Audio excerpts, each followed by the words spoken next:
네, 어제 코스피는 엔화 약세와 북한의 3차 핵실험이라는 악재가 작용하면서 소폭 하락하는 모습 보였습니다. 하지만 북한의 핵실험에도 불구하고 국내 증시는 비교적 차분한 모습이었다라는 평가가 많았는데요. 핵실험 소식이 알려진 직후에는 조금 소폭 낙폭을 늘리는 모습이었지만 평소와 크게 다르지 않은 모습이었습니다. 코스피 지수 1945선의 장을 마감했고요. 코스닥 지수 역시 핵실험 소식에 503선에 하락 마감했습니다. 그럼 먼저 유가증권 시장의 수급적인 특징부터 살펴보도록 하겠습니다. 어제 유가증권 시장에서는 기관이 하루 만에 매도 우위로 전환했습니다. 기관이 1,521억 원 팔았고요. 개인이 120억, 외국인이 1,259억 원 매수하는 흐름 보였습니다.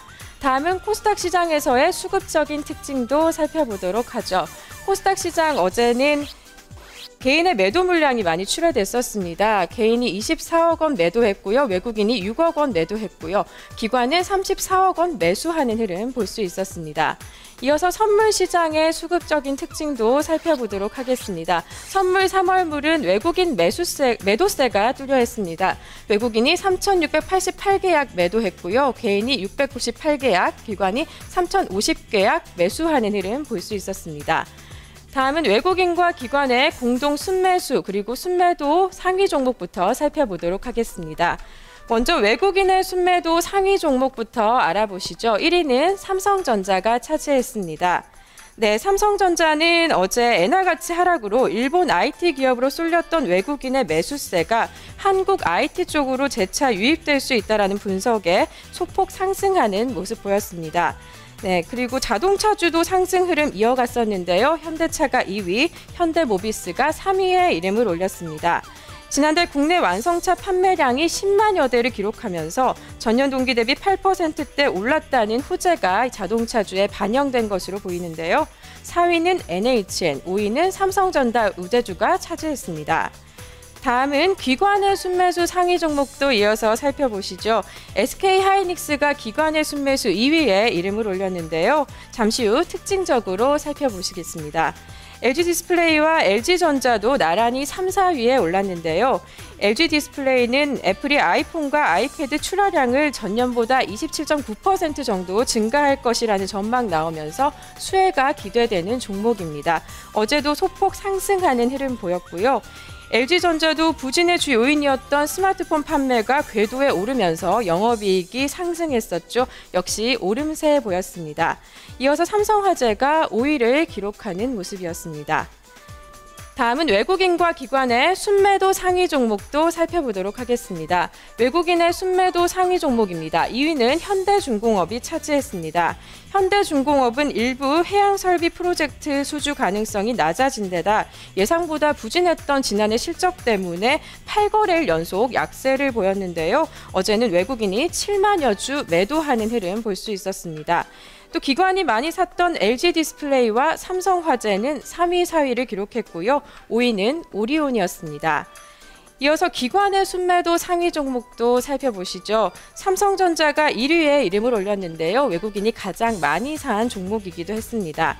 현대모비스가 그 뒤를 이어서 3위를 차지했고요. 그리고 기관이 5거래일째 매도하는 움직임 볼 수 있었습니다. NHN과 삼성전자 우량주도 4위, 5위에 이름을 올렸습니다. 이 가운데 외국인과 기관의 순매수 특징주 살펴보겠습니다. 순매수 특징주는 SK하이닉스입니다. 기관이 4거래일째 매수세 이어갔는데요. 어제 기관 순매수 2위에 이름을 올렸었죠.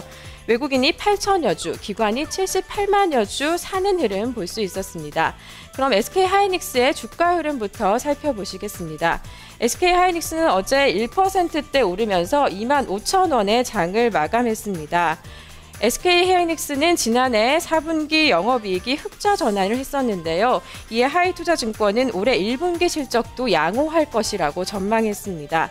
SK하이닉스를 최선호주로 꼽기도 했었는데요. 그런데 어제 반도체 업계에 따르면요, 이 SK하이닉스가 올해 설비 투자 규모를 30% 정도 줄일 것이라고 예상이 돼서 우려의 목소리도 나오고 있는 것으로 알려졌습니다. 다음은 외국인과 기관의 순매도 특징주도 이어서 살펴보시겠습니다. 순매도 특징주는 삼성화재입니다. 삼성화재는 외국인이 10거래일째 매도하는 모습 볼 수 있었는데요. 외국인 순매도 4위에 어제 이름을 올렸었죠. 어제 외국인이 5만 3천여 주 파는 흐름 볼 수 있었습니다.